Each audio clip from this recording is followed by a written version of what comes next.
Hey Cam Fam! Welcome back to my channel. Before anything else, please make sure to subscribe and like, comment, love. the notification bell. Naging best!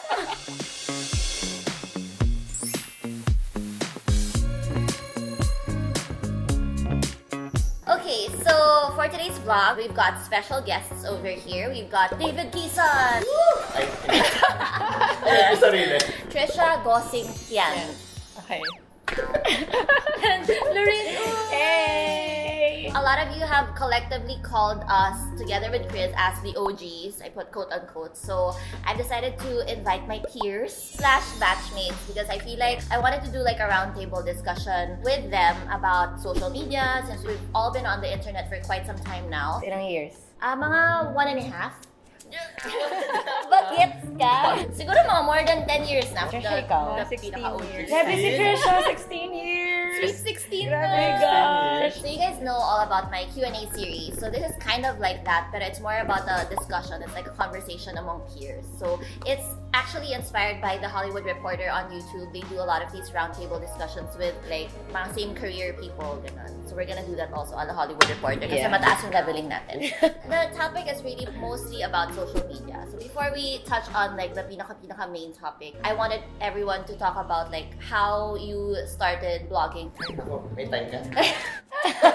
Nag-start ako as a photographer for the Philippine Daily Inquirer. Sa style din ako, but then I realized parang gusto ko talaga magsulat, and then that made me decide to put up my own blog. So, since I was an art student, hindi ako masyado mahilig magsulat, pero through there, na-hone ko na may skills ko through writing, and basta na-enjoy ko lang siya. Parang it's a way for me to really just express myself. Akala ko talaga pag blog, I don't have to show up sa mga events, kasi super awkward ako, ayoko nakikipag-socialize. But then sabi ko, pag nag-blog ka pala, you really have to put yourself out there. Kailangan mo ibenta yung sarili mo, kailangan mo pumila. Paano? Ibenta sarili mo. Ganon. So, ako nag-start talaga. 2009. Well, I interned for Candy magazine when I was 15 years old. And then after nun, nag-clothing shop ako, Style Break. So, feeling ko yung love ko for fashion has always been there. And then after I created my online shop, that's when I decided, wait, I still want to do more. That's why my blog is called Break My Style kasi my online clothing shop before was called Style Break. So, nilink ko sila together. I really didn't expect it would become this big. 10 years na this year. Wow! Isang dekada na. Oo, 10 years na nga. 10 years na. So for me, I started out with Pita's Live Journal and then DeviantArt. So DeviantArt, I stayed there for a long time. May journal aspect din siya. Pero parang it was more of an art platform where you can upload your photos. Ganyan. I was really set on becoming a professional photographer, which I eventually did. Tapos on the side, there was a journal where I had fun parang documenting the process. So parang I had mga BTS shots or parang makeup tutorials on the side. So parang that was really fun for me. Kasi parang people were like, kaya ko rin gawin yan. Parang ganon. So that was really inspiring for me also to create the content that I was creating. We all started with Lookbook, Chictopia, eventually. Na parang kailangan pa mag-apply for an account. Yes, someone should invite you. Yes! Tapos every 24 hours lang. Pwede. Tapos certain number of pictures lang. Tsaka hype lang. So, walang bad comment. I started on Chictopia and Lookbook, I think around 2009. Mainly just to promote my own clothing line. Medyo batchmates kami Laureen. Like, she had Style Break. super. I had Coexist. And that's where I met Tricia also. On Chictopia, we were online friends first on Chictopia. And then she messaged me to take pictures Yeah. for Coexist. Yeah. That's so cute! Yeah, and So cute. Tricia would also leave comments parang, let's shoot. So it was really like such a nice environment to connect because everyone's really like into fashion, into art and everything. And then I decided to make my own blog. But again, also just as a hobby because parang at some point, diba, you feel like Chictopia and Lookbook can only give you so much. Yeah, kasi nga may mga... Ang daming rules. You have your own blog, pwede mo gawin lahat. Yeah. Ano? 20 photos. But it was really such a nice time. I remember Yoni, he's really unfamiliar with Chictopia and Lookbook, and he was telling me like it wasn't really different from Instagram. So because super. Parang I don't remember anyone ever leaving a comment na parang Masama. everyone's always about positive. Oo. So, having said that, when you started your own vlog, kasi ako, I don't know if it's just my experience, but when I was jumping from Chictopia and Lookbook to my own vlog, and having said na nga na Chictopia and Lookbook was such a positive community, I was really kind of scared to get into vlogging. And one of my apprehensions was really, I was so scared of what other people would say. Because, I don't know, for me kasi a vlog was already so different from Chictopia and Lookbook. Parang it was really opening yourself up more to more people as well. Like, how will people judge me, or will I start getting hate comments? Like, was it the same for you guys? I think I started with a blog first before Lookbook. I put up my own website because I wanted to have a visual diary for myself. I wanted a platform where I can document everything and hindi ko inisip kung ano yung magiging sa kanya. And then, when I got the hang of it, that's when I opened Lookbook. So, mas na-open ako sa real world, and that's when I actually started telling people na, oh, I also have a blog. Kasi diba, pwede mo ilagay yung link ng blog mo sa Lookbook. So, baliktad yung akin. Ako kasi nung nag-start ako, super weak nung personality ko. Wala akong confidence. So, di ba naalala mo ito nung nag-meet tayo? Parang meron na. Paano ba tayo nag-meet? Basta parang lagi mo kayo na-assert kasi pag may tatanong ka sa akin, ibabalik ko sa'yo as a question. So parang natawa ka na, ano ba yun? Ba't wala kang opinion? Oo, totoo. Diba? Tapos, Ganito ko, may pagtanong ko siya, David, ang tingin mo, should I get this blue one? And okay naman, ikaw ba? Oo, or kunin mo ba? Oo, laging ganun. So parang feeling ko, when I put up my own blog, it's for everyone to see. I can't take it back kasi it's very risky yun for me. Kasi I was the type of student who would never resign. Pag mga group discussion or group projects, never ako naging leader. So parang dun ko talaga nag-build. So parang looking back at it now, everything that led me now, parang happy ako kasi parang naging confident ako, mas naging adventurous ako. It really made me so much more open about life. Yun. But that's true. Ako din. Diba? Sorry. Ako rin. Kailangan ko rin sabihin. Kasi I used to be scared of traveling before. Oh As my in, God, yes. sobrang takot ko mag-travel dati. Remember when we went to Japan, the three of Yeah. us? And that was your first time flying Yeah. home alone. Parang kami yung parents na nagsasend off ng bata. Oh, Kaya ito mo yung yan. kailangan mong gawin. Ito yung ganito. Sobrang takot ko before to travel alone. And that was Japan already. Oo, and Japan na yun. So it was only through my blog and my vlog now na I get to travel and I get to explore and I get to meet so many people. So, Guys, nakita niyo ba yung mga trips ni Laureen? Yung Buti trips ka niya nandito na siya one ngayon trip ko eh. na for 1 year. I started siguro mga 5 years earlier than you guys. So parang it was so different before. All the introverts or the geeky people or yung mga outcasts sa school, we were all on the internet. Opposite na siya ngayon. We're like, medyo blurred na yung lines. Before, it was really like, parang why are you vlogging? Like, what are you doing on the internet? Parang weird siya. Yeah, I actually already heard about you even before Chictopia. Ateneo days Art, pala, yeah. because of DeviantArt. And I remember I had guy friends who had a crush on Tricia. Parang, oh, she's this photographer, she's on DeviantArt. I remember pa the first time I saw you. What? I think you were like walking around cafeteria ba or sec mall or something. And then sabi ko, sino siya? Si And they're Slumber like, Dad. ayun, si Slumber Dad. Si Slumber Dad! Sabi ko, oh, siya pala yun. Sabi ko, okay. And then I looked at her video. uy, pero totoo yun. Before din, sobrang konti lang ng mga vlogs. So pag nakita mo sila, uy, siya yung... Super sikat. Oh, siya yung si ganito. Moving on. So yun, para safe space for us. Feeling ko, parang it was more difficult to transition to the newer platforms kasi parang everyone was really like in it na, especially Instagram. More or less, naging open na siya. So what I felt like, parang nawalan ako ng space, nawalan ako ng place. Yes. So that's why it was for me important to create my own blog kasi parang that's a space that you can control. And that's your own world. Parang ganon. Hindi siya scary. You put yourself out there. At least you have your own terms. Yeah. When it comes to the rules. Kasi you're not following an algorithm, you're not following a schedule. So Yeah. nowadays, very obsessed tayo with data analytics. Yeah. Nung time na yun, parang space mo yun eh. So Totoo. you can do whatever you want. Totoo talaga Yeah. yan. You know, just yesterday when I was talking about Yoni for this vlog because I was prepping with him. O, diba? Hollywood reporter nga naman kasi yung peg natin Kasi kailangan dito. mag-prep, kaya nga ako naka-blazer. O, sequence. He was telling me now, how much different was it before ba? Because he never really knew this world before meeting me. Sabi ko, I really do honestly miss the old days. Like, when it was just my blog and there was no Instagram, I really, really honestly do miss it. Because I feel like the pressure wasn't as... Not that I feel the pressure now because I feel like I've come to terms with the landscape now. But I feel like the landscape before when we were vlogging was so different as compared it to really is. when all the social media platforms started coming out, diba? Parang it really was a safe place. I really felt like the internet was so much safer. At least for me, it was giving me more safety than like the sense of like, Yeah. you know? Tulungan niyo ako! My next question would be, how do you think has Instagram changed the way that you work? Or the way that you blog and the way that you share information? Like, how do you think did it change you during the time that Instagram boomed? Sobrang real time na lahat. Dumating yung Instagram at the time na sobrang obsessed ako sa blog ko na I was posting new blog posts like 4 times a week. So very Everyday pa nga. May moment na everyday.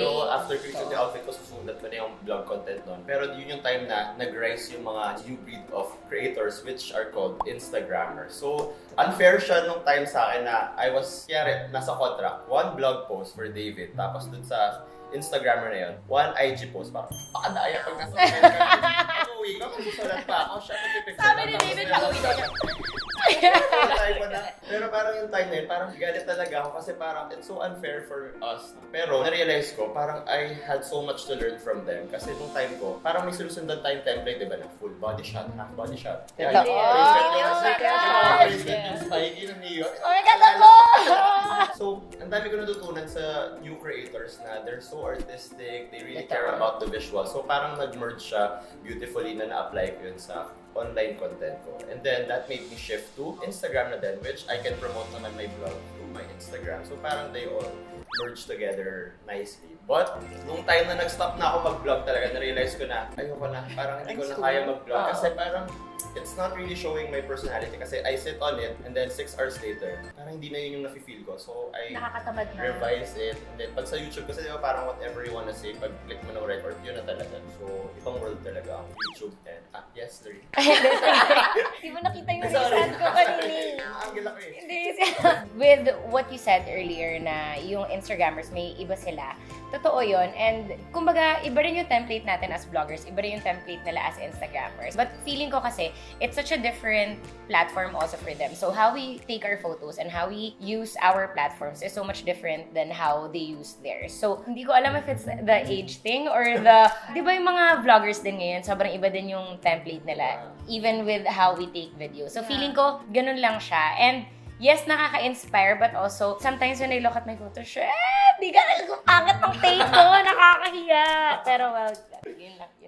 Ako kasi sobrang late ko mag-join sa lahat kasi I always try to resist it. Na parang when Twitter came out, I was like, why will I join Twitter? Who would care what I say? Like, I mean, anong to-tweet ko? I'm going to the grocery. Parang kala ko that's how Twitter was. So when Instagram came out, I was also like, what will I post? May blog na ako. So that's why when I started Instagram, yes, it was also to promote my blog. Pero hindi siya trabaho for me because I was just reposting whatever I already have on my blog. And then I would really post anything. Like, I posted like a photo with my dog. I posted like the sun, meron pang border na frame. Me! And, like, yeah, ganun, diba? So I think when I started Instagram, it was really like, again, like how we started our blogs. I didn't think it would become what Instagram is today. Na it's like such a well-oiled machine where it's like an industry in itself. So, nakakamiss yung old Instagram. But don't get me wrong, I love Instagram now. Even when I check it, like, na-update pa rin naman ako sa ginagawa ng friends ko, na-inspire pa rin naman ako sa mga talks, but yun nga lang, it's different from how it used to be before. Parang ngayon, people use it as a platform na parang first personal branding. Even if hindi ka vlogger, as in kahit na normal person ka lang, I find that there are some people that I meet, careful din sila sa mga pinupost no, nila. everyone talaga now. Kasi I was just talking about this to my friends, na parang ang hirap pa if you're single, and then if you meet a girl, after that, i-check mo agad yung Instagram or Facebook. There's like, parang wala na yung mystery. Even job occupations. Oo, job. Right? Like, you can easily search someone. Tapos parang, ay, mahilig siya ng dogs, mahilig siya ng beach, mahilig siya ng Kaya ganyan. binura ko yung Bumble ko ha. Yun pala So parang curated, diba? People want to project a certain image of themselves. Yeah. So parang when we started, parang walang ganun. And then eventually, since that was what was required sa atin ng mga brands, we sort of got into the habit of like curating and stuff like that. So parang ngayon, we kind of got over that already.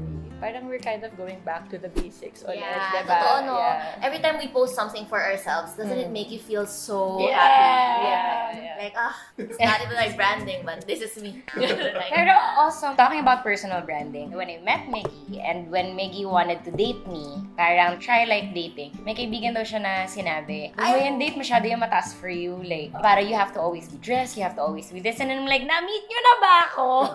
Diba? So feeling ko it's also hard kasi now with Instagram and with all these social media platforms, isang check lang nila sa'yo, yun nga, isipin na nila na, ganito siya, ganito siya, ganito siya, but guys, yeah. Totoo. Parang kailangan natin disconnect na parang what you post online Doesn't necessarily define Yeah. who you are. I feel like we're also sort of to blame. I mean, yes, Instagram is really for the artistic people now, right? Because a lot of people really do post not because they want to earn from it, but because they genuinely enjoy a curated feed. They genuinely enjoy posting like beautiful photos. It's like their portfolio. And I think there's nothing wrong about that. Pero feeling ko, the byproduct of that and also of like how bloggers and Instagrammers started posting about all this like gram life is that even people who were not into it felt like they also had to like curate this sort of life that they can show online that's different from what their offline life is.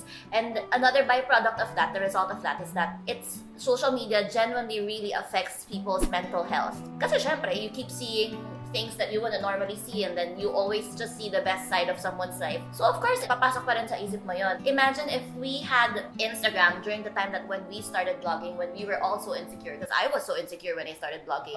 You just said you were you? Hindi ko siya naiisip. I was. So it really affects people's mental health, diba? What can you say about this, my peers?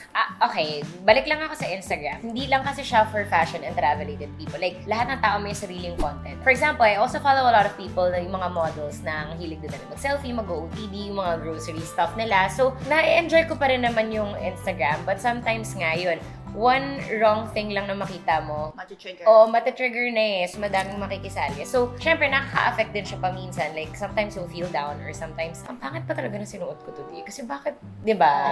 Parang Yeah. culture din kasi natin na naniniwala tayo agad din sa sinasabi ng ibang tao versus actually meeting the person and spending time with that person and hearing them out. You know, parang own account mo yun eh. You shouldn't trust necessarily agad someone else's account of another person. You have to trust your own account. That's actually very true. Ako, nablock ko na talaga yun sa head ko. No matter what other people say, as long as di pa kita nami-meet or never pa tayo nagkaroon ng conversation, I'm never gonna judge you. Yeah, alam mo yan pa, aside from mental health, that's also, I think, the biggest byproduct of social media's boom. I feel like people are so quick to judge now, forgetting that the other person on the other side of the screen, the person you're judging, is also a person Oo. na you don't really know how true this thing is, right? Like, I feel like we've all experienced being judged. I remember with yours, New York Fashion New York Fashion Week, and I remember we had a shoot the next day. Yeah. We were... May events din ako Ayun. no. Oo. 21. Yes! Magapay Yeah. Really crying. I remember the night before I slept, I was already like seeing it on Twitter, parang it was trending or something. And then the next day, we were shooting like morning. And then, alam ko, before we started shooting, I already messaged you, right? Like some encouraging Something, message. yeah. Parang sabi ko, I hope you're doing okay, blah, blah, blah. And then when we were at the shoot, like everyone was so understanding. Everyone was like really on your side, like rallying you. Or parang people cared enough to ask me also. Yeah. Parang ganun, hindi yung parang taking like one line out of context, ganun. Like, Because parang, that's how okay we lang. are in person, right? Every time you hear something Yeah. and you know the person, you would ask. Oo. So I feel like people forget that behavior when they're online. They forget that their behavior should also reflect what your behavior would be when it's face to face. Ako, guilty ako nun kasi that time we weren't close yet. And when I heard the news, I was like, grabe si Tricia. So, I'm guilty. And I'm sorry that I judged you that time. But when I talked to Tricia, I remember asking you about that topic. You said, ikaw na mag-explain. Pero yun nga.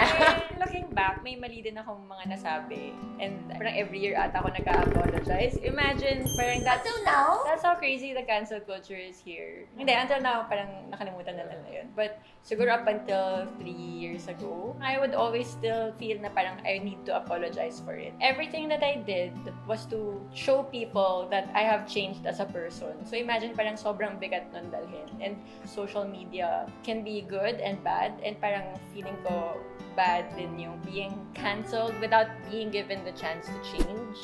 Cancel culture kasi is so negating because it really just cancels you As in, without forever ka actually na. teaching you Oo. anything. Like, Yeah. that's why I hate call-out culture so much because you don't really contribute to anything. It's not a constructive criticism. Like, you're just, oh my God, ganito ka, babu. Ganon. Like, walang chance to... Walang chance to Oo. change, to show na parang you're sorry. Yeah. Actually, sa Twitter, pag may isang opinion lang, parang mahahawa na lahat. Parang yun na rin yung opinion nila, so they'll all hate on you.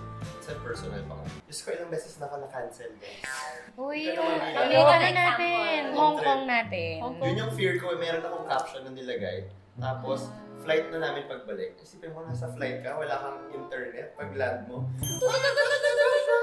I'm over, I'm cancelled. Pero that's just one. Every year siguro nakakancel ako. I lose, every year may nalulus akong Nakakancel yung subscription niya. Grabe yung mga brands sa akin, iba. Yung mga phone call nila sa akin, we don't wanna associate ourselves with you.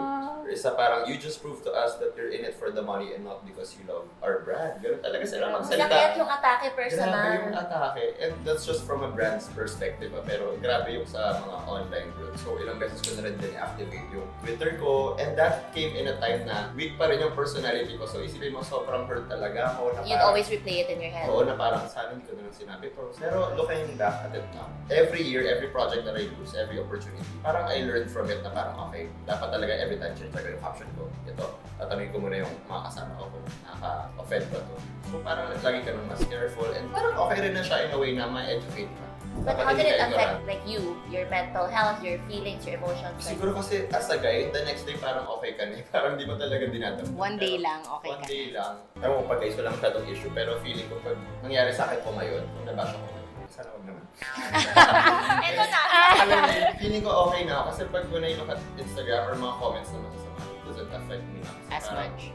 You learn how to handle I remember the first negative comments I got. I was so hurt and affected. And hindi kasi siya na-cancel. It's really like a personal attack na like mukha kayong kabayo ng kapatid mo. Tapos, isama nyo na rin si Vice. Hi, Vice. Pero, mga gano'n na parang for me, anong pinanggagalingan nyo? Like, honestly, if you think it in your head na ayaw mo sa akin, okay lang naman eh. Kasi, kanya-kanya tayong opinion. But why do you have to say it? And why do you have to comment pa? So, yung mga first few times nga, sobrang hurt na hurt pa ako. But, my sister has been in the limelight way before, like, I started vlogging pa. So, siya talaga yung nagsabi sa akin na you really have to be strong kasi the more followers you get or the more people na nagbabasa ng vlog mo, obviously, may ibang tao na ayaw rin sa'yo. So, you have to accept that. And no matter kung gaano kasama yung comment na makukuha mo, don't let that affect you na lang. Because, again, ang important naman is family and friends and people who really know you. So, it's okay. So, I got stronger with that. Pero may mga iba pa rin talagang, guys, tulungan niyo talaga ako kasi hindi ko na kaya to. Oo, may mga comments na. I used to before, but now block. Ako, I sometimes do. Ayaw, I sometimes, kung sasabihin mo lang naman pangit ako, okay lang naman yun. Pero if it's something that I don't feel like I'm better than you, but I feel like I can try to make you see the other side of things. Like, for example, when someone was saying na vloggers don't really deserve how much they're earning, ganon, you just do this. Yung parang may minamaliit ka ng efforts and stuff like that. I feel like I have to tell you na, sandali lang. Like, I mean, just because we don't have a 9-to-5 job, just because someone is freelance, a freelance artist, a painter, it doesn't mean that they're working any less. I mean, yes, we're not saving lives. I mean, we're not doctors or anything like that. But it doesn't mean that we're not actually putting effort into what we're doing. And or like, for example, someone was like being racist, na parang discriminating. So I would answer because I feel like it's a topic that I feel strongly about. But if it's just, pangit mo, mga ganon, I don't reply. I just delete. I feel like it's also easy for other people to hate what we're doing because what they see nga online is just beautiful pictures, you know, us having fun, us documenting about our trips, what we do. But you also have to realize that we're sharing a part of our lives and hindi siya mabilis for everyone. You're really open about your life and you're documenting and you're sharing everything. Other people, like for example, Tricia, you were saying nga na internet used to be just for like geeks before or nahihiya. Ngayon kasi sobrang iba na ng ballgame na you really have to have a certain personality. That's what people think eh. Pero I go back to lahat tayo, whether we're super bibo, whether we're fashion-oriented, whether we're art-oriented, once we have a social media account, you're technically putting your life out there, diba? And it's so easy for people to hate what we're doing because, again, they only see beautiful pictures. Pero, yun nga, ang hirap lang for us kasi tao din kami. So, paminsan, if you leave a negative comment and then it escalates for some reason, you also have to know that we're people and we just have a laptop and whatever you put out there, nababasa rin namin. So, may feelings din kami. Yeah. Diba? Yeah. Minsan masakit lang din kasi you guys usually think na it's an easy job but it's really hard. Actually, sobrang bilib nga ako sa kanila. Kasi parang, I think we can say na in this table, ako lang yung hindi nag-YouTube. Tricia's the most reserved. Kasi that's really not my personality. And I've tried it before for brands and stuff like that. Pero parang privacy is something that, and my quiet time is something that I really value. Pero parang imagine the courage that it takes for them to reveal all their personal mga problems in their houses. Imagine how much courage that takes. Parang they forget it. Yeah. Yeah, I feel like I'm really so scared that hating online will be the culture instead of spreading love. I just look at Twitter. Whatever's trending is because someone did something wrong. Yeah. And honestly, that's one of my biggest fears. Kapag ang dami ko nakitang notifications sa phone ko, I'll be like, anong ginawa ko? May nasabi Yan ba yun ako? sa akin. Like, One day pati, oh my God, bakit ang dami ko notifications sa Twitter? Scared akong buksan. may scandal ba ako? Ano nangyari? Pero ako minsan, as a consumer of content, kahit nandito na ako ngayon, minsan when I look at Instagram na parang, bakit siya na-book niya itong project na to? Ako hindi, feeling ko, right fit ako for this campaign na. Or bakit siya na-invite sa trip na to? Ako wala akong masyadong trips this year. So, isipin mo, paano pa yung ibang tao na nag-aaral na wala pang budget ng travel or gusto talaga nila gawin. So, isipin mo, kakaingit talaga siya. Kasi looking back at it, nung bata pa ako, high school pa ako, meron ng mga sikat na vloggers dati na, as in OG vloggers talaga na, naiingit talaga ako sa lifestyle nila. So, nag-leave ako ng hate comments. Oh my God. Siya pala yun. Ikaw pala yun! Ikaw pala si GG0011. Ako yun. Anonymous yun, sabi ko, ayan ka na naman, nagayabang ka na naman. So, sobrang affected niya, tinurn off niya yung comment section niya. Tapos, pinost niya yung comment na yun. Tapos, parang I felt so bad after. Like, nung vlogger na ako na parang... Pero since you were already on that side, why did you feel the need to? Nainggit ako. Yun yung time na wala pa talaga akong budget to go out, to travel. So parang nainggit ako sa lifestyle niya. And then, 10 years after, nag-email ako sa kanya. Like, sorry ako! Sabi ako yung nag-comment na to. So, sabi niya, oh my God, I know you. I know you, buisit ka, tinurn off ko yung notification ko dahil sa'yo. Pero sobrang galing nun kasi if you think about it, 10 years after, parang may pangalan ka na nun eh. And yet, you still had the courage to apologize. That's why I always say sa mga followers ko, subscriber na, we all have different timelines na, yari ikaw, kinasal ka na, may house ka na. Ako, hindi pa, charot. Kasi madami nagtatanong sa akin, guys, not anytime soon. Hindi ako buntis, Tricia. Okay? Grabe na pala tayo. May mga trigger dito. Huwag niyong ipilit yung buhay na gusto niyo para sa amin. Alam mo, totoo talaga yun. Social media can really affect you, whether you're in this for work or not, because there's really so much content there that, you know, you'd see every now and then. Ako, I would always listen to myself, like, why am I sad? Is it because I saw someone post this? Did I feel jealous? As much as I tried to meditate or tried to like condition my mind, kung hindi ko talaga kaya, I would really stay clear of this person's profile muna for a while. Like, okay, I'll just not look at this person's profile. I'm not okay. It's not you, it's me. Parang ganon. If I know I can't handle it, if I know that I'm still so insecure about it, then I really would try to find ways so that I'm sure that my mental health is okay and I'm doing okay. Honestly, ako, ang payo lang na mabibigay ko, if you're feeling that, kasi sometimes I also feel that way. Like, yung ibang sinabi mo na, bakit itong taong to nabook yung project? Bakit ito nagka-travel? Bakit hindi ko siya nakuha? It's so refreshing to just turn off your phone and connect with your friends. Kaya ako masaya kasama usually like sila Cams. Kasi when we're out of the country, yes, we still take photos, but that's like 1 minute of our day that we take photos. All the other times, we're just... Nakikinig ba kayo sa sinasabi ko? Or... 1 minute of photos. Bakit ako di mo in-offer? Dry skin mo, girl. Hindi ka nag-uwi. Yun. So, feeling ko lang it's so nice because yun nga, the rest of the day, we're having fun, we're offline, we're bonding, we're just reuniting. So, alam ko kasi part na ng everyday life natin yung cellphone. But honestly, it's so refreshing to just put it down. Alam mo, I think that's one of the things also, that's why I have so many strong feelings about social media. Because I feel like with our work, going offline feels like a luxury for me. And that's why siguro I miss talaga the good old days without this. Because feeling ko, mas pagod ako ngayon. Hindi kasi, I feel like with social media ngayon, kasi nakikita mo lahat ng ginagawa na ng mga friends mo when they're traveling with family, when they're doing this, when they're eating out. And syempre, pag kunyari, mag-isa ka lang sa bahay, makikita mo lahat yun. Mafe-feel mo kasi talaga yun na bakit Wala akong ginagawa. Bakit wala akong ginagawa? Oo. But again, before, nung wala pang social media, wala pang anything, pag uwi mo, masaya ka, wala ka nakikita, you're bonding with your family, you're watching TV, you're doing like playing board games, naglalaro kayo sa labas ng bahay. So, ako, just a reminder na you can still do those things. Not just because sobrang accessible ng social media means na kailangan nasa social media kayo 24/7. It's still so nice to just leave your phone and go out and just have fun.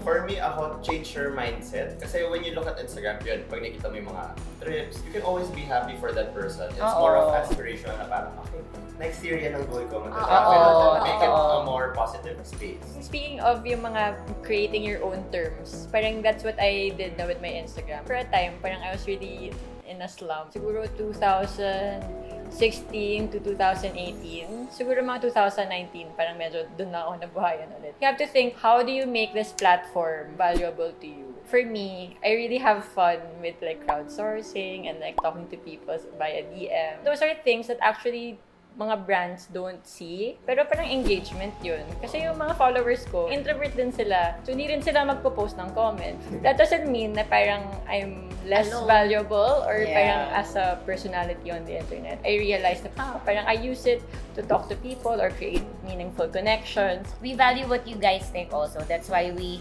want to put content out there na alam namin may enjoy nyo rin. Paminsan nga lang, I guess, naliligaw sa ibang tao na ayaw sa atin. Kaya, Or siguro may preconceived notion na rin kasi sila of vloggers in general. Isipin nila, ay siguro parang nagta-travel sila, dadala sila ng 6 outfit changes in a day. Parang ganyan. Siguro kung paganda lang yung mga or parang fake friends. Parang talaga ba nagta-travel sila? They think mga ganun. Nung nagsibu Yung tayo.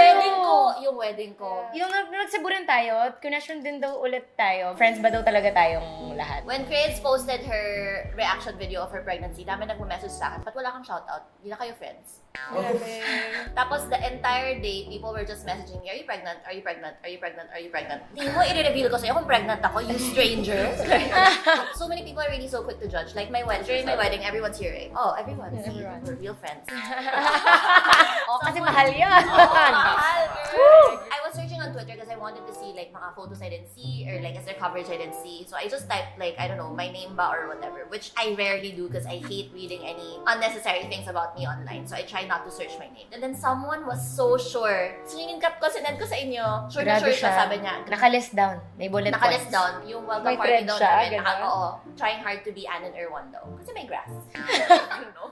And then, ano daw, na parang clearly, like, she probably was like so pissed that it was raining. She probably like couldn't even walk kasi she doesn't want her shoes to be dirty, her gown to be dirty in the rain. Like, doing a wedding just for Instagram. Like, she felt like everything was a show. Oo, Wala pag siyang sinabi rin niya na, kaarte-arte, all her friends flew there just to take content. Gusto ko Yeah. sabihin, guys, wala nga signal sa wedding ni Cams, no? Ang saya-saya. Wala talaga siyang kaarte-arte Oo, tsaka nung day na nauulan, yun. di ba?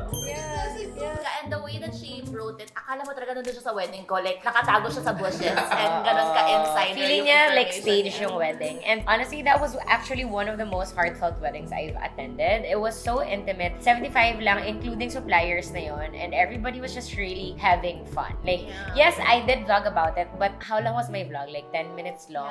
Yeah. 10 minutes of the 2 dates. Yun lang yon. So, some people think kasi when we vlog, oh, hindi na sila nag-enjoy kasi nag-take sila ng video. Pero, it's so easy to just flip out your camera, like how everyone flips out their cam when they do Instagram stories. But we just collect everything and make it into a vlog. So, I don't know, I'm really lucky because our group of friends talaga, even though we're all on social media, I think everything that you see that we post are real. Except for, of course, candid photos. Candid! Real. Pero like what you see on the vlog, we're really enjoying, we're really drinking, we're really dancing, we're really doing all of that. minsan nga sa sobrang enjoying, wala nang outro, Yeah. wala nang next day, wala nang boses. Siguro that comment, I read it siguro like 10 years ago. Grabe siguro yung effect sa akin. I feel like, oh my God, what do they think of me? Pero ngayon, I feel like because I've learned the ropes of social media and I know how social media works, I don't let it affect me as much. But the main point of this roundtable, because guys, I really wanted you guys to talk about how people should really be careful about what they post on social media because you never really know how the other person on the other end will be receiving it. Not everyone's gonna be like us who has thick skin and who's already learned to live with these kinds of comments. Some people really take it so strongly, and I know that because of social media, everyone feels like it's so easy to just have an opinion. Yes, everyone has the right to have an opinion, but if you can't say it to the person like straight to their face, then I think you shouldn't write it online. This is so like easy to say but super hard to practice. Really spread love than hate. Why not spread more love? You know, if you were to comment, then comment something if you really like it. If you feel like, ay, ayoko tong post na to, just let it be. Naisip ko nga, like, those people who spread hate, di ba sila like, Mabigat after. oo nga, May sama ko interview, naman. ikaw yung nagkwento sa akin na may nag-share si Tito Boy was making kwento na because I was shooting Oleanan with him. And then he just interviewed daw a basher, like a professional basher. And like, Professional oo, basher. Like she was bashing daw Sharon Cuneta or something. Yun na yung job niya, always just bashing her. He interviewed her and he was like saying na end up like her marriage is going bad. She doesn't have a career. She's just at home. She doesn't like the way she looks. Like she's really miserable. And then he asked her like, why do you do this? Why do you bash? And then she just says na she gets happy when she gets a reaction from the person. Yun lang yung point niya. Also Actually, because ang yung ganyan Actually, moments. for the attention. Pag nangyari na may nag-hate sa akin, tapos nag-reply ako, let's check. Ay, thank you po, nag-reply kayo. Yeah. Actually, I have replied to a few hate comments na ang reply nila sa akin parang Sorry, Miss Laureen. super switch. Super Yeah, switch yeah, na Pero parang doon naman na-realize na, tao rin pala siya. What's your opinion about like the public call out? For example, if someone you know did something wrong, let's say si David, since maraming message siya na cancel, like, would you publicly call out someone? Because I feel like that's, I would message the person. Yeah, exactly. Personally, because I think call out, when it started, the point was really to bring that person's attention to what they did wrong so that they can hopefully correct it. And I feel like when you do that face-to-face or when you have the means to contact that person, to change them like quietly, then you're really not out there to shame the person but to actually like help the person improve. What can you say about this public call-out culture that's happening now? Like, do you To think... someone you don't know. Just in general. In general, pwede to someone you know or to someone you don't know. Like, do you think it's actually constructive still? When I look at Twitter kasi, parang yun yung newspaper ko na. Same. Pero ngayon, when you scroll, hindi ka makakalagpas na isang page na walang Call out. call out. So, feeling ko they get satisfaction nga from that kasi ang daming engagement when they have a certain opinion, when they call out someone. And I feel like when they call someone out, it's not really to correct that person, but to make themselves feel that I'm better than this person. I'm like smarter. Hirap kasi yung call-out culture because some people think it's okay to post it but they actually don't know na it actually is really toxic. When you start doing it and when you consistently do it, you don't see that it actually can affect other people because you're so used to doing it already. So for you, ang call-out culture is super normal. Ang hirap i-explain. I just feel like if you're really a good friend and if you really actually wanna call out that person for his or her mistake, hindi mo na kailangan i-post online para makita ng lahat ng tao. You call that person personally just so, nga pala, sorry, mali pala itong ginawa ko. I think that is the better way. Kasi if you post it online, people think it's a norm to just reply, retweet. Next thing you know, it's like 5,000 retweets. And it gets worse and worse. And paminsan, hindi na tama rin yung story. Kasi nagsabi ka lang ng isang mistake, naging 10 na siya at the end of the day. And people don't even know if it's real or not anymore. And pag stronger yung personality mo, nalilet go mo lang siya. But imagine if you're just a normal person. Let's say, estudyante ka sa isang university. Na-call out ka sa isang maling ginawa mo, at the end of the day, buong classroom, buong batch mo, alam na yun. Silang ginawa mo, pero ang pinagchichismisan nila sa'yo, lahat ng 10 maling nagawa mo. So, paminsan nakaka-affect din talaga siya sa'yo. And yun lang yung sanang mabago in the future. Again, love, not hate. Anyway, in the first place, parang people should be mindful of what they tweet or what they post. Parang be prepared for the consequences also of what you did. That's true. Parang do you want to be the cause of someone else's mental health deterioration? Imagine mo na lang yun. Pero minsan kasi may mga tao na meron silang kinukall out, they back it up with a scientific or a political explanation. So na the feeling person nila, learns. woke sila. Okay. Pero minsan kasi may mga pa-woke lang na parang feeling nila tama yung explanation nila. So nakakainis rin. Pero I think if it's a good information to share, then share it. Alam mo, nako-call out rin ako sometimes, but there are really some who you could genuinely know that they're calling you out because they wanna correct you so that you learn. Not because they just wanna say na, oy, I'm smarter than you and you don't know this. And alam mo, I respond so well to these types of things. I know I you didn't do. know. Oh my God, I didn't know. I'll change it. Nakikinig rin naman kasi kami. Nakikinig rin yung mga taong kino-call out nyo, for sure. They're on their phones reading what you guys are saying and they're also like internalizing kung ano rin yung ba yung mali nila. And we're saying na if nagko-call out ka, mali yun. Kasi if you call out for a good reason, then it's fine. We're just saying na sometimes it can really just get out of hand. Know your intention talaga behind what you post. And parang surround yourself with people rin siguro that don't enable that kind of toxic behavior. Kasi feeling ko sa Twitter, if may isang hater, and then parang yung friends niya haters din. Ang bilis kumalat. Oo. If your friends are like positive people, you won't parang cultivate that kind of culture among... Yeah. Siguro educate and say it in a nice way kasi di ba meron ng mga namatay because of cyberbullying. They end their lives because of that. So, serious na. K-pop stars. Ako I'm so blessed that I'm surrounded with positive people. Like my high school friends, my college friends, blogger besties, my family. Lahat sila, sobrang ganda ng energy na gina-give out there. That's why I also think na, I also learned, one, to veer away from all the negativity. Two, if you're feeling sad, really just talk to friends. And three, if you are to call out someone, because we're in that topic, just, I guess yung context and yung intention mo, dapat nasa right din. Kasi, again, we're on our phones at the end of the day. And kung ano yung ilagay mo dyan, nababasa rin ng lahat ng tao. So, it's just really nice to tweet or post constructively. Tapos kung ikaw rin yung kinu-criticize, you also have to be humble And Yeah. kung may mali ka, nang kailangan mo rin Accept. siya acknowledge. Oo, Hindi yung accept parang and approach. throw it under the rug. So parang mas may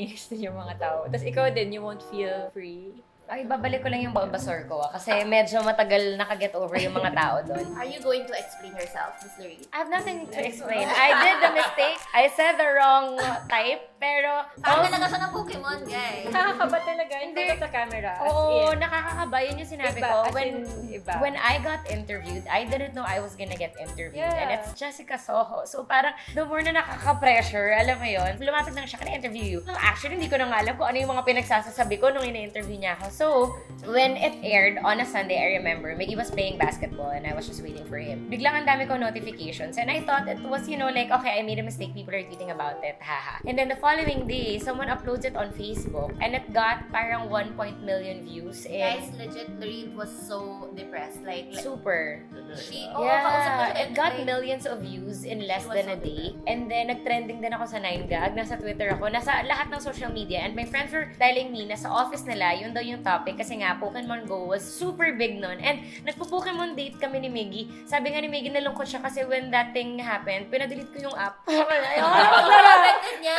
And she was really crying. Kasi, even if it's just a small thing, guys, and for you guys, nakakatawa lang siya, everybody was tweeting me super negative. As in, like, parang ako yung pinakabobong tao sa mundo. So, Guys, from Bulbasaur, lagi, ang bobo mo, wala kang kwenta, like, huwag ka na mag-aral, hindi ka oo, siguro you're- nag-aaral. You're so pretentious. Ayan kasi, nakikirain. Parang, I really genuinely love Pokemon. Nagkamali lang ako once, and it affected me so much. I was really sad for a week, kasi kahit pupunta ako sa mall to pull out for work, I could really see people whispering na, oh, siya yun. And minus Bulbasaur, imagine mo yung mga ibang tao ngayon na mas grabe pa yung mga news or chismis sa kanila, it really affects you. So, grabe yung sadness ko. One nga, pinadelete ko yung Pokemon Go na app, diba? Tapos two, ang dami ko pang pasalubong na binili from Japan ng Pokemon. Pinatago ko lahat sa cabinet ko. Ayaw ko makakita ng anything po. Grabe kasi yung sinasabi nila sa akin. Don't be too quick to cancel kasi guys, at the end of the day, alam ko mahal niya si Bulbasaur, pero tingnan mo, she got so affected and Laureen is already like so used Strong to ba this. yan, ah? Oo, Oo. she Pero grabe, alam mo yung mga comment nila, ipasok mo yung Bulbasaur mo sa ilabas mo sa tenga mo, sa bunganga mo, as in ganong level. Ang hirap lang kasi hindi nyo talaga alam kung ano yung nakifeel ng tao at the end of the day. Lahat ng sinasabi nyo online. Honestly, greatest fear ko pa rin yan, na magkamali ako one day. Kasi tao lang. I'm not really Or sure may if kumuha I sila be... ng Out of context small, din. Na video sa YouTube ko tapos ipopost nila. Or basta may masabi na akong mali. Kasi sure naman ako hindi ako perfect. So I think there will be a time that I would be saying something wrong, something Actually, not just us. Lahat ng tao nagkakamali. Everyone. Yun yung kailangan nyong isipin. Online or offline, everyone makes mistakes. So guys, patawarin nyo ako sa Bulbasaur ko, please. Tapos na yun. Hanggang ngayon may mga nagtatag pa rin sa akin. Okay, so to close that, dami na nating napuntahan and I feel like we've already made our points. Naka-Europe na tayo, nakabalik na tayo. Ganon. What can you say to kids who's only known social media and nothing else? Because us, we're lucky enough that we've experienced a landscape that didn't have social media before. But to the kids who was born into social media and they don't really know anything else, like what can you say to them? Because I feel like it's so much harder for them because it's a different world. And I'm not just saying it's a different online world. Social media has affected our offline world so much. I remember Daryl Chang told me this before and she was like saying, don't you feel like people are so much meaner and much more impatient even in person? Do you really think it's because of social media? And I think in a way it is kind of true. So what can you say to these kids who's only known this kind of world? Okay, mga bat, ganun ba? Oo. Super Lolo sad. David. Mga kids, even kami as creators, we want you to watch our vlogs, we want you to look at our photos, we want you to like them, but at the end of the day, To like and there subscribe. are, like and subscribe to my channel. There are so many different hobbies, ang daming pwedeng gawin, hindi lang social media ang mundo. It's just so easy for you na, okay, this is my social media time. And then, ang dami Yeah, pwedeng you totoo. can go to the mall, read a book, maging gamer kayo. Kahit ang buhay natin nasa social media. Pero at the end of the day, there's so much to do, there's so much to experience. We just make it a fact now. We I document everything because we enjoy it. We enjoy taking pictures and then we ventured into videos. So that's really our passion. So kung ano man ang passion nyo, focus on that and always be nice to people because you don't know kung meron kayong nakapert. My advice to the kids nowadays, like, the things that you post don't necessarily reflect who you are. And parang, isn't it a nicer idea if alam mo sa sarili mo that your mind is better than the stuff that you have? You don't base your value on the things that you buy, the places that you go to, but actually the thoughts that you have. I think that's something that a lot of people don't take time anymore to, sit down and parang internalize. Is my inner life Rich. Rich. So, parang hindi lang yung outer life. So, even if you see people with like all the nice things and stuff like that, doesn't necessarily mean na parang you're lesser than them or something. Parang as long as your mind is healthy and your mind is good and you have so much love in your heart as well. Yeah. Parang I think that's enough. I think just focus on being a better you. Like, going back lang before, kasi sobrang nabully ako before nung grade school ako. So, pag uwi ko ng bahay, it's like my safe zone. If kahit inaapi ako sa school, pag uwi ko, I know that my real friends and my family love me. It's harder kasi now dahil nga sa social media. Kahit pag uwi mo, wala ka nang escape because everyone's just on their phone nga. Hence our topic about like mental health and like call-out culture, everything with that. So for me, linking to what David said na sobrang dami mo magagawa offline. Just focus on being a better you. Start pa lang ng 2020. It's nice to have a goal. It's nice to like communicate in real life. Just make sure na you're not on social media and on your phone like 24/7. Just have a goal and focus on being a better you. That's all I can say. Parang it's not that social media is bad. It's more of how you use it that's parang important. You can spend a lot of time on the internet if it's something productive or if it's something educational. Yeah. For me, you just have to remember that even though you're born into a world like this, social media is not your entire world. Social media is just social media. If you were to do anything online or offline, just make sure that it would always enrich you. If it's not helping you, then stay away from it. I feel like true happiness, you won't find that in likes, in numbers, in all of these like data. You won't find that because online will only be just online, It's not what you can take with you. When everything's done, you can't take your social media stats with you and your social media posts with you. Not just on Instagram, whatever you post responsibly because you always have to think about the other side of things, like the other person who's receiving this. Whatever you post, always think what your intentions are. Always have good intentions in your heart. And with that, I say thank you with tonight with Camille. But that's so true. Sorry, I think post responsibly talaga. Yun yung Post pinaka-important. responsibly. Even with us, I think that's why it takes us so long to post something because we're so scared of like posting something. Kasi ako, nag-enjoy talaga ako mag-post online eh. Pero yun nga, mas cautious lang. Diba? Mga-vlog pa tayo pero diba? Ano lang, cautious lang, mas cautious lang. Basta act out of love. Act out of love. Oo, Act out of love. Make this world a safer place for baby Gabulada. Spread love, not hate. Heal the world. Make it a better place.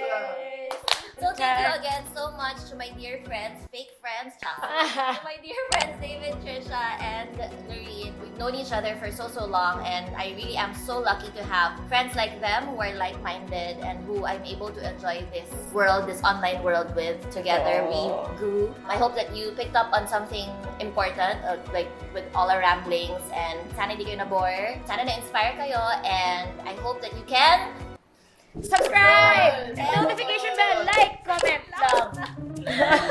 Love. Love.